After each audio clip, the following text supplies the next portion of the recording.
Around this time last year, I created an online course. It took me a good few months. I did my plan, I did hours of recordings, worksheets, pages, hints, tips, the whole deal. And then once I was done, I was really excited, but I let it die. How did I let it die? I kinda sorta put it out into the world. Kinda sorta. Not really. I let a few people in a few circles know it existed.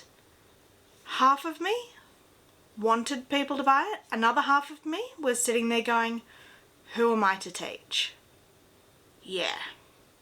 It was a little embarrassing. Then coming in and redoing it and relaunching it. And even the second time, I was still holding back. I was still not pushing it out to people the way I knew I should, and I knew I could. I knew the course material was good. No, it wasn't perfect, but it gave value. I knew that what was in there could help people. I had wobbles with my pricing, didn't really know how to price it. But I think what really got me was after I'd kinda sorta launched it that first time and let it flop, I think I was embarrassed to try again, because what if the same people saw it again? Oh, well, it failed the first time, so why would I do it the second time? But then I've come to realize it didn't fail because the content was bad. Nobody ever even saw the content. It failed because I didn't believe in myself and what I'd built. So this time around, yep, trying again. Realizing that it's not the content's problem.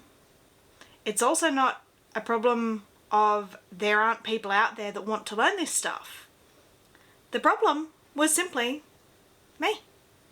Touch of imposter syndrome. I know that's a buzzword at the moment. And waiting for some kind of validation, or waiting for perfection, or waiting to get another credential.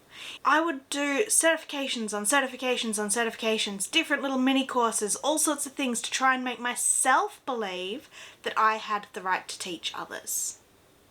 But then I thought about it. I actually saw someone else's video the other day on this.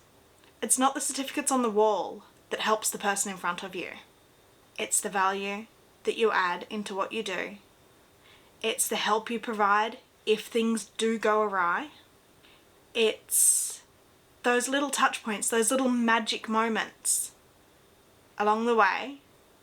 And it's making sure that whatever you're doing helps somebody with their own transformation. It's about them and what they can achieve. So, a little embarrassing. Launched, flopped, launched, flop. This time launch, I'm actually putting it out into the world. And I'm saying there's stuff in here that can help people. And if there's stuff in here that can help people, it's worth putting out into the world.